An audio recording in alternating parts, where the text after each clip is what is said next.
ለነገሩ እናቴን ይሻላት እንጂ የኔ መማር እንኳን ቀስ ብሎ ይደርሳል።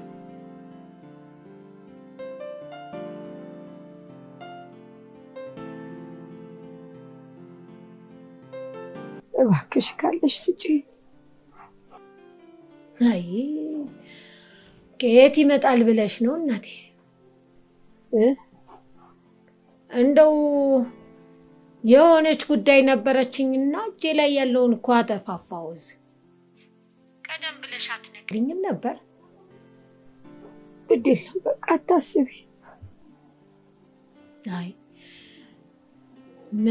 ምን ላርገሽ እባክሽ? ምን ማድረግ እችላለሁ? ከየት ይመጣል ብለሽ ነው ገንዘብ? ፈጣሪ እንዳለ ያረገኛል። መቼም ፈጥሮኝ የለ። ለማንኛውም እግዚአብሔር ይማርሽ፣ እግዚአብሔር ይማርሽ። ሲመቸኝ ብቅ ብዬ አይሻለሁ።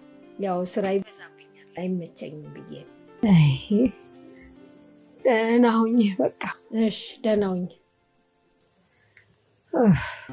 አይ ሰው ቀልደኝ ሰው አይጣ ሰው አይውደቅ።